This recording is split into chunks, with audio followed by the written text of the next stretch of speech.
Alright, man, peace. So, brothers, over the course of the last 2 years or so, many basketball aficionados and viewers have been incessantly inundated over how potentially impactful this player from overseas, Luka Doncic, was going to be once he finally hit the NBA. And I have to admit, I've been relatively dismissive of how impactful I personally thought that he was going to be. But it appears that I'm going to be incorrect, because from what I've seen, he has a very high basketball IQ. He plays a great floor game. He involves his teammates. And he pretty much encompasses what you want from a modern day basketball player. We'll see what his ceiling is. But from what I've seen early, he looks like he's going to be a transformative player for the Dallas Mavericks, who apparently are beginning to appear to be one of the teams on the upswing in the Western Conference. Are they going to make a playoff run or threaten one of the 8 seeds who will potentially enter the NBA playoffs? We'll see. We'll see. But they have a very good mix, and as we know, they have a very good coach in Rick Carlisle. Now, on the other side of the ledger, also in the Western Conference, we have the Houston Rockets. And one of their most prominent players is Chris Paul, who's probably been the best pure point guard in the NBA over the past 13 years or so. It's very apparent to me that he's on his way down. He's always been a player who's been plagued by injuries, especially leg injuries, and this year has been no different. I just don't see him being as potent a player in the 4th year of his contract as he was last year. I see him being someone who they're going to have to monitor his minutes. They're also going to have to monitor the amount of games that he plays. Eventually, he's going to be one of those guys who's only allowed to play 50 or 55 games a season. He already seems to be on his way there. His career arc or his career trajectory is moving in that direction. He's 33, going on 34 years old, so we'll see exactly what the Houston Rockets are going to do about the mix of players that they have. Certain teams only have one season to win it all. They appear to have been one of those teams, because as of right now, they're not as good as the Lakers. They're certainly not going to be as good as the Warriors. I don't even see them beating the Clippers, because the Clippers are playing top-notch basketball right now. Now, if the Rockets were to square off against the Denver Nuggets, I could see that series going 7, with the Rockets potentially winning, maybe even 6 games or 7 games, because when you get to the playoffs, it's mostly about your star power. Now, in the case of the Clippers, they don't have any superstars, but I do like Tobias Harris a great deal. And when you combine that with Doc Rivers, who certainly has found a renaissance as a coach in the NBA, in my view, and the type of defense that he employs his team to play, I could see them defeating the Rockets in the playoffs. I'm not quite sure if I can see that from the Nuggets, because I don't think that they have any one individual player as good as Tobias Harris, despite the fact that they're playing great defense. Now, of course, I'm sure one of you brothers will say, what about Jokic? I like Jokic, but Jokic, he disappears oftentimes. And when you make the playoffs, if you expect to get to the 2nd round or even the 3rd round, your prominent player cannot disappear.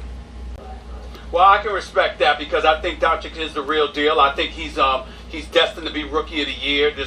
Yes, I agree. I think that he will be destined to win Rookie of the Year, because the other prominent rookies, like Trae Young down there in Atlanta, as well as the brother DeAndre Ayton playing for the Phoenix Suns, their teams are not going to be good enough to make the level of impact on the voters that Luka Doncic is going to make. And then besides that, he had so many of these quote-unquote stat geeks amongst the NBA prognosticators. He had them all in a tizzy before he was even drafted. So the fact that he's actually starting to back up a lot of their rhetoric and a lot of their pronunciations about him, it's only going to cement the fact that he is going to be Rookie of the Year unless he gets hurt or the Mavericks just completely fall off the map, which I don't see.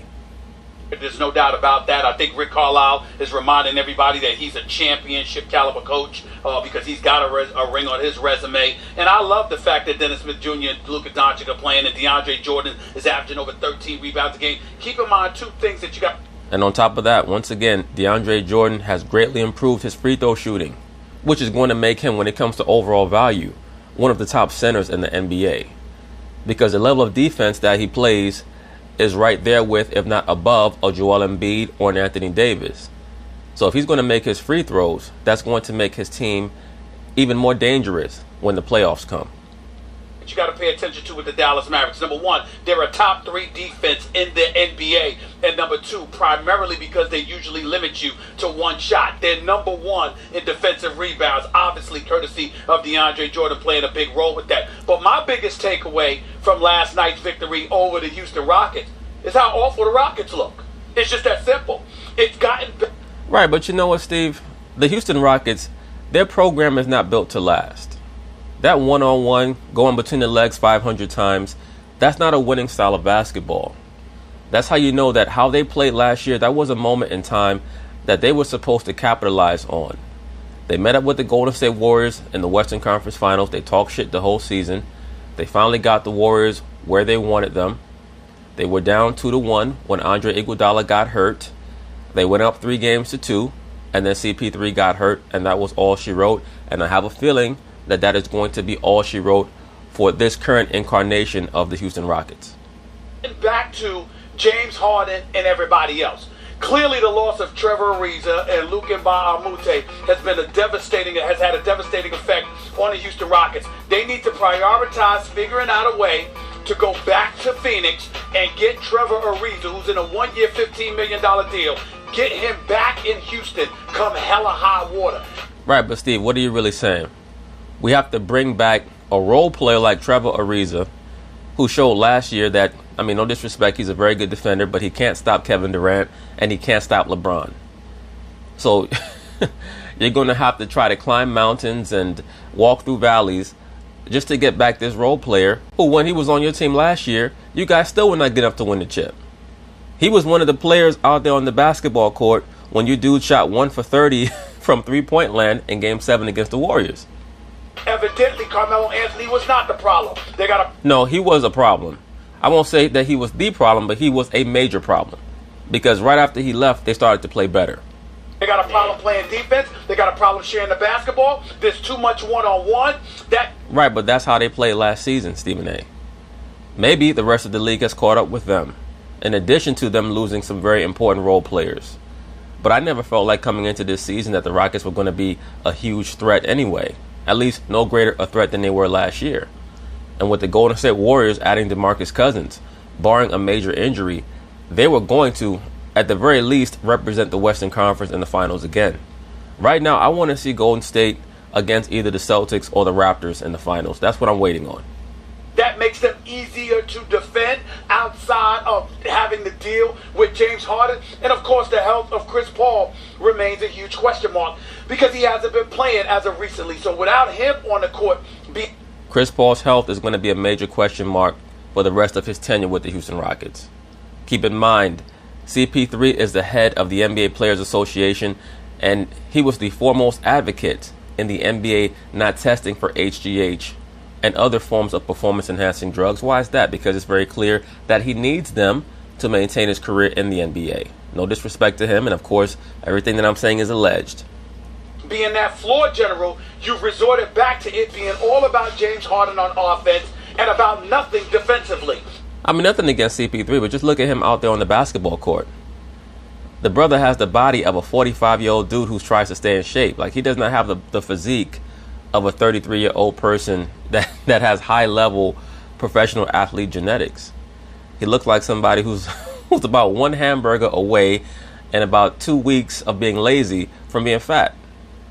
And the combination of those two things spells doom for the Houston Rockets. They are in a world of trouble as far as I'm concerned because they look like a shell of themselves as we speak. But to be quite frank with you, the Rockets this year look like how I thought the Rockets would look last year when I stated before last season that CP3 and James Harden being paired together in the backcourt would be a failure.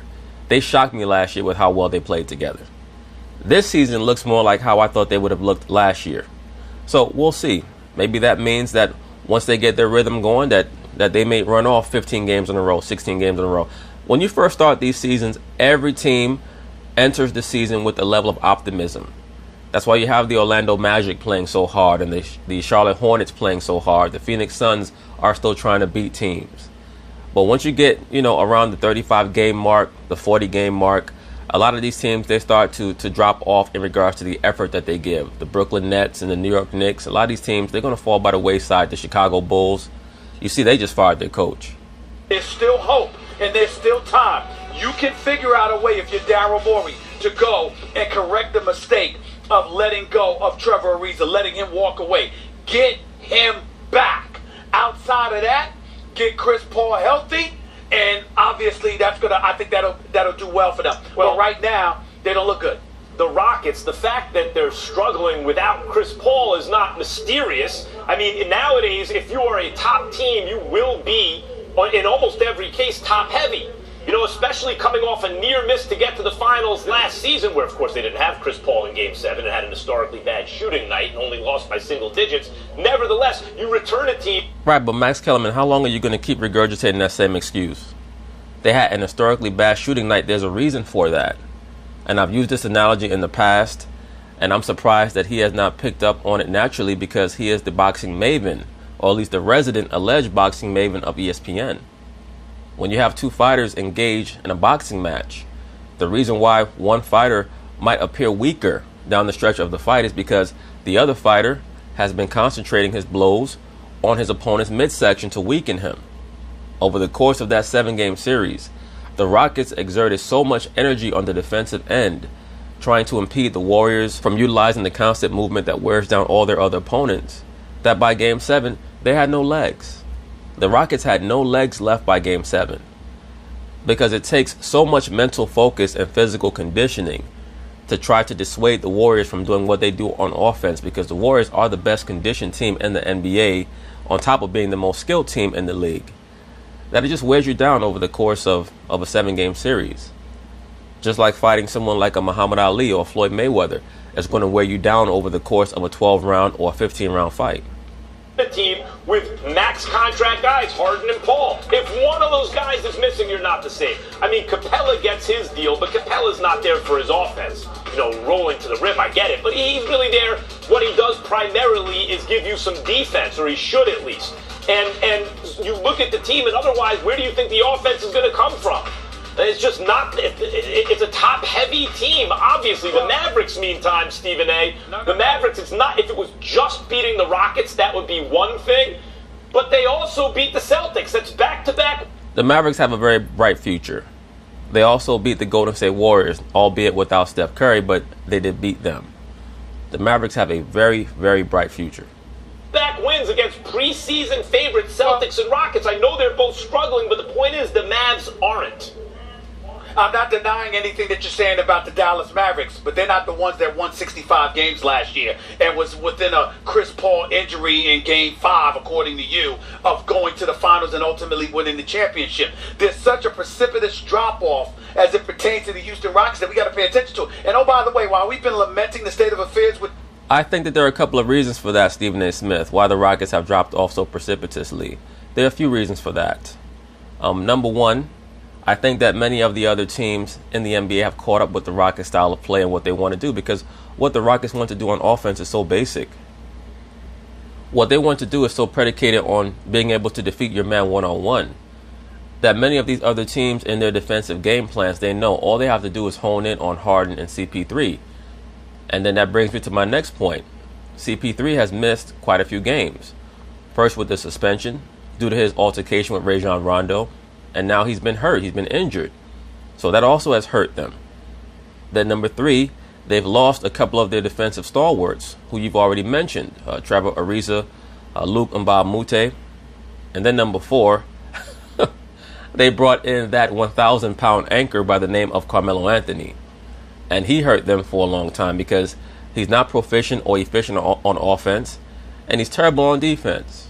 So when you combine all those things, you have a team that's hovering around 500 through 20 games like the Rockets are. With their defense, because those guys have been going.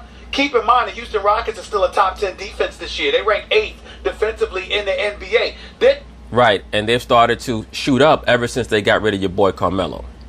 They're 26th offensively. I got to look at Coach Mike D'Antoni about that. Like Jamie Foxx was joking with me, take the D out of D'Antoni, because there is no defense. All right.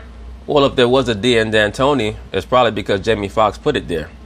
All right, that's what he was saying. But really, it's about their offense right now with D'Antoni. This man is considered brilliant offensively. You've called them innovative. And obviously you were right about that. Nobody can take that away from D'Antoni. But this year, they are struggling miserably on the offensive end of the floor. You gave Chris Paul $160 million.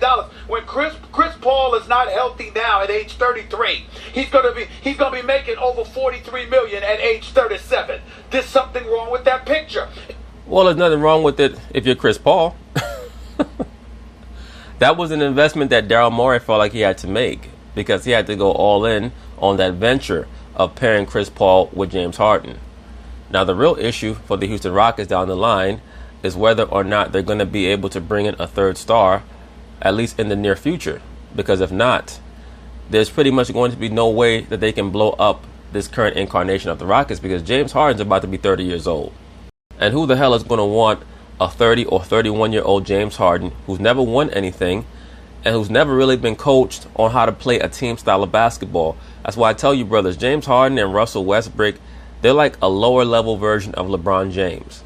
And LeBron James cannot even play in a real team concept. So we know that they can't.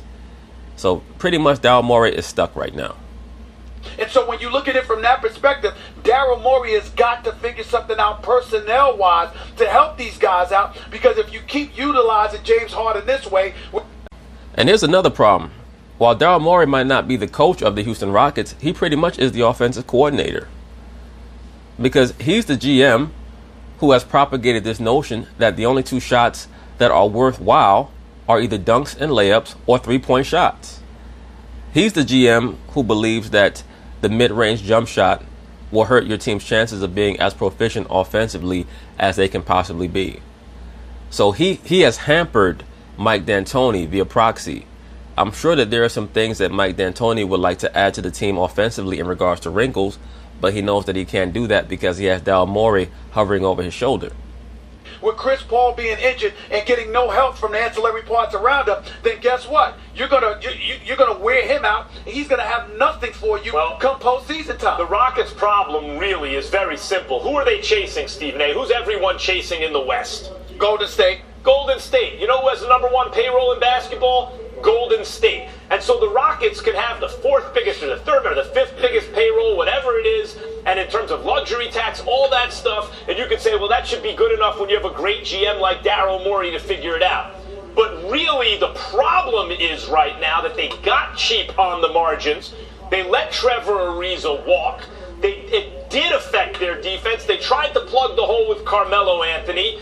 Well, the Rockets ownership, they did get quote-unquote cheap. They have started to cut corners in regards to their payroll, but that also could be because they know that they're not receiving as many streams of revenue as the Golden State ownership is receiving.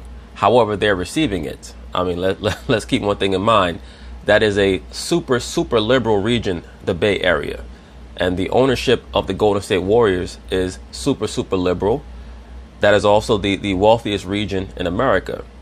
So do not be surprised if you have certain sponsors who are allowing the Golden State Warriors ownership some inside information on lucrative investments to where they feel like they're never going to have a problem paying the luxury tax or players. And this is what happens. You're trying to be the best, but at the same time save a few bucks. Well, we're top 3-4 payroll. Yeah, but you're chasing #1, aren't you? And that penny pitching on the margins actually affected them this year. Well, listen, like I said, you can explain it any way you want to. And Daryl Morey, like you said, he is a great GM, reputation-wise, resume-wise. This year, not so great. He's got to step it up. They need help. Clearly, they don't have enough right now because of the combination of injuries and personnel moves that ownership allowed to happen. But Daryl Morey's got to overcome that, Max. As simple as that. Meantime, Dallas is putting the league on notice with Dončić. That's going to be a problem. They're a team that's definitely on the come up. Dallas is a team to watch. Not really this season, but I expect them to make the playoffs this year as long as they stay healthy.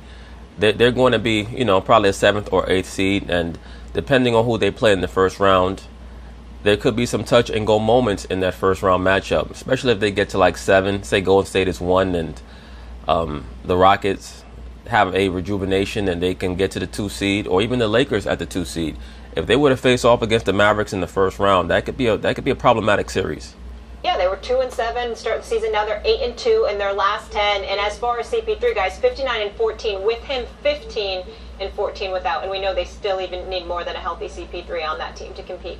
When we come back... But anyway, that's basically it on that. We'll see how Mr. Luka Doncic, or Luka Doncic, however you pronounce his last name, continues to develop. We're also going to watch if Mr. CP3 is able to inject himself back into the Houston Rockets lineup and give them the impetus that they need to hopefully fulfill what their goals are.